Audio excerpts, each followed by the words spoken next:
राधे राधे दोस्तों। तो आज है 9 मई की फर्स्ट शिफ्ट का एनालिसिस लेके आए हैं अपन।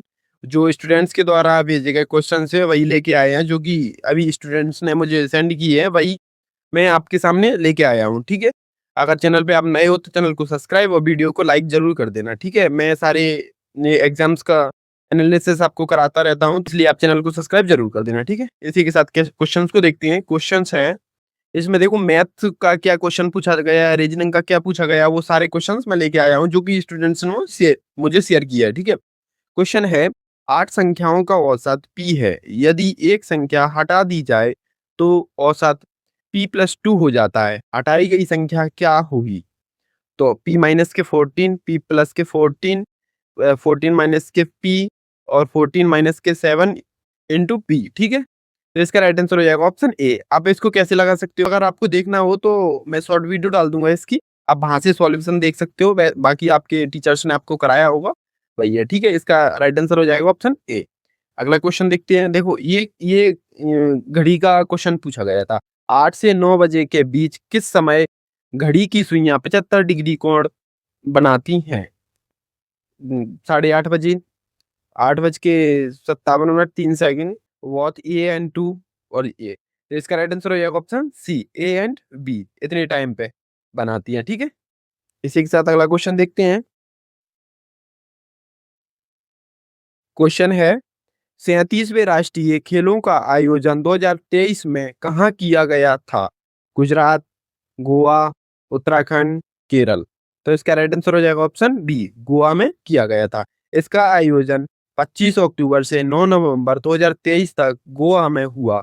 शुभांकर मोगा था और महाराष्ट्र पदक तालिका में शीर्ष स्थान पर रहा। ठीक है, शीर्ष स्थान पर महाराष्ट्र रहा। अगर ये 37वां खेल पूछा गया है, इससे अगर क्या पता शुभांकर पूछा गया तो शुभांकर पूछा जाए अगले एग्जामों में, तो मौका बताना। और अगर फर्स्ट पे कौन था तो वो महाराष्ट्र था। ये इसको याद रखना, ये थोड़ी सी इन्फॉर्मेशन है इसके बारे में, अगर कुछ इसके इर्द गिर्द पूछा जाएगा तो यहाँ से बन जाएगा। ठीक है, इसी के साथ अगला देखते हैं।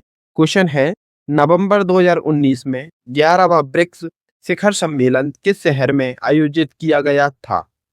नई दिल्ली, मॉस्को, ब्राजीलिया और जोहान्सबर्ग। ठीक है, तो इसका राइट आंसर हो जाएगा ऑप्शन सी, जोहान्सबर्ग में। ठीक है, अगला क्वेश्चन देखते हैं। क्वेश्चन है भारतीय संविधान के अनुसार सामान्य नदी और नालों जल निकासी पर नियंत्रण के लिए कानून बनाने का अधिकार किसके पास है? संसद, मंत्रिपरिषद, विधानसभा, कोर्ट। तो इसका राइट आंसर हो जाएगा ऑप्शन सी, विधानसभा के पास।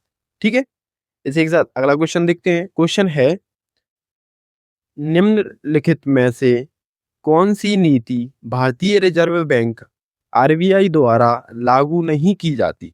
मौद्रिक नीति, राजकोषीय नीति, ऋण नीति और ब्याज दर नीति। तो इसका राइट आंसर हो जाएगा ऑप्शन बी, राजकोषीय नीति आरबीआई द्वारा लागू नहीं की जाती, क्योंकि मौद्रिक नीति तो आरबीआई ही करता है, ऋण नीति भी वही लाता है और ब्याज दर नीति भी तो आरबीआई के अंतर्गत ही तो आती है।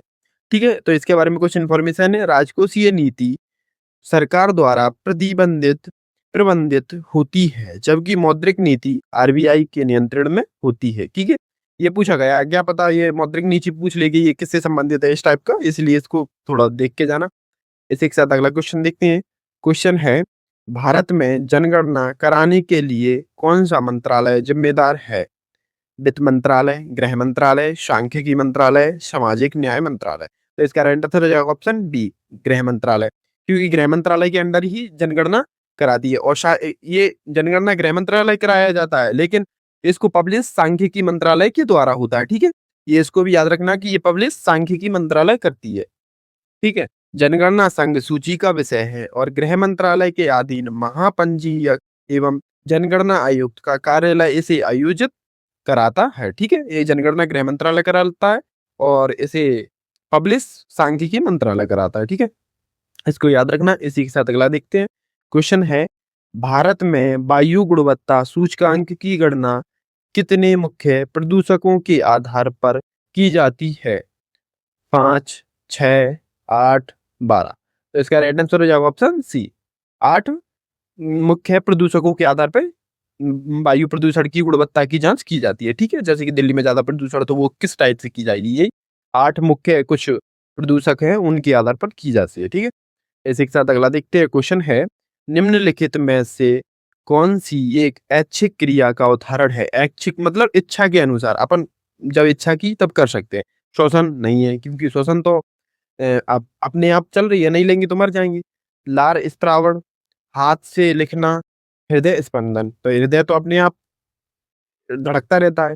लार स्त्रावण, ये भी तो लार बन रही है ना मुंह में अपने आप, तो इसका राइट आंसर हो जाएगा आप हाथ से लिखना। ये ऐच्छिक क्रिया, जब मन किया, जब लिखा हाथ से, तो ये ऐच्छिक क्रिया का उदाहरण। ठीक है, ऐच्छिक क्रियाएं वे क्रियाएं हैं जो हमारी इच्छा या चेतना के नियंत्रण में होती हैं, जैसे चलना, लिखना, जो अपने मन से किया जा सके, जो अपन चाह रहे हैं वही किया जा सके, उसे ऐच्छिक क्रिया कहते हैं। ठीक है, अनैच्छिक जो अपने आप होती है वो अनैच्छिक क्रिया, इसको याद रखने लो।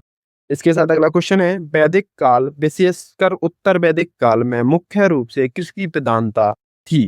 ज्ञान, धर्म, कर्मकांड और यज्ञ, मोक्ष, भौतिकवाद। तो इसका राइट आंसर हो जाएगा ऑप्शन बी, धर्म, कर्मकांड और यज्ञ। उत्तर वैदिक काल में यज्ञों और जटिल कर्मकांडों की महत्ता काफी बढ़ गई थी। ठीक है, इसी के साथ अगला क्वेश्चन देखते हैं। क्वेश्चन है, तिब्बती बौद्ध समुदाय का पारंपरिक नववर्ष लोसर मुख्य रूप से कहाँ आयोजित किया जाता है? केरल, तमिलनाडु, लद्दाख और अरुणाचल प्रदेश, राजस्थान। तो इसका राइट आंसर हो जाएगा ऑप्शन डी, लद्दाख और अरुणाचल प्रदेश। ठीक है, इसी के साथ अगला क्वेश्चन देखते हैं। क्वेश्चन है, स्वतंत्र भारत के किसी राज्य की पहली महिला राज्यपाल कौन थी? सरोजिनी नायडू, सुचेता कृपलानी, इंदिरा गांधी, विजया लक्ष्मी पंडित। तो इसका राइट आंसर हो जाएगा ऑप्शन ए, सरोजिनी नायडू। ठीक है, पहली राज्यपाल थी जो कि उत्तर प्रदेश की थी। ठीक है, सरोजिनी नायडू उत्तर प्रदेश की पहली महिला राज्यपाल बनी थी, ये यहाँ पे भी लिखा हुआ है भाई। इन्हें भारत में कोकिला भी कहा जाता है। ठीक है, सरोजिनी नायडू को कोकिला भी कहा जाता है, ये याद रख लेना, कभी कभी पूछा भी जा सकता है। 73वां संविधान संशोधन अधिनियम 1992 किससे संबंधित है? नगरपालिका, मौलिक अधिकार, पंचायती राज संस्था और जीएसटी। तो इसका राइट आंसर हो जाएगा ऑप्शन सी, पंचायती राज संस्थाएं। इस संशोधन के द्वारा पंचायती राज को संवैधानिक दर्जा दिया गया और संविधान में 11वीं अनुसूची जोड़ी गई। ठीक है, 11वीं अनुसूची 73वें संविधान संशोधन के द्वारा 1992 में जोड़ी गई, इसको याद रख लेना। ठीक है, इसी के साथ अगला क्वेश्चन देखते हैं। क्वेश्चन है, ए शॉट एट हिस्ट्री पुस्तक के लेखक कौन है जिन्होंने ओलंपिक में व्यक्तिगत स्वर्ण पदक जीता था? ठीक है, अभिनव बिंद्रा, नीरज चोपड़ा, पीवी सिंधु, लिएंडर पेस। तो आपको ये पता होगा कि ओलंपिक में व्यक्तिगत स्वर्ण पदक किसने जीता था? Leander S, PV Sindhu, Abhinav Bindra. तो इसका राइट आंसर हो जाएगा ऑप्शन ए, अभिनव बिंद्रा ने। ये यहाँ से अगर आप इसको याद रखते हैं तो ये बुक का पता आपको अपने आप ही पता चल जाएगा। ये शॉर्ट एट हिस्ट्री, ये अभिनव बिंद्रा की। ठीक है, इसी के साथ अगला क्वेश्चन देखते हैं। क्वेश्चन है, भक्ति आंदोलन के अलवार संत मुख्य रूप से किसकी पूजा करते थे? भगवान शिव, भगवान विष्णु, भगवान शक्ति और सूर्य। तो इसका राइट आंसर हो जाएगा ऑप्शन बी, भगवान विष्णु की। दक्षिण भारत में अलवार संत विष्णु भक्त थे, जबकि नए नए नार संत शिव भक्त थे। इसको भी याद रख लेना कि नए नार संत शिव से कनेक्टेड है और अलवार संत विष्णु भगवान से कनेक्टेड है। ठीक है, अपन को इतने ही क्वेश्चंस मिल पाए हैं, तो जो भी क्वेश्चंस स्टूडेंट ने शेयर किए हैं वो आपके सामने है। तो अगर वीडियो अच्छी लगी हो तो वीडियो को लाइक और चैनल को सब्सक्राइब जरूर कर देना। और आगे आपको जो भी क्वेश्चंस हैं आपके पास वो आप मुझे टेलीग्राम पे शेयर कर सकते हो, और आपको ये पीडीएफ भी टेलीग्राम पे मिल जाएगी, जो कि इसकी लिंक आपको कमेंट बॉक्स में या फिर डिस्क्रिप्शन में मिल जाएगी, आप वहां से देख सकते हो। और चैनल पे नए हो तो चैनल को सब्सक्राइब, और अगर आपको कोई दिक्कत हो या कुछ पूछना हो तो आप कमेंट कर सकते हो। ठीक है, कमेंट जरूर कर देना।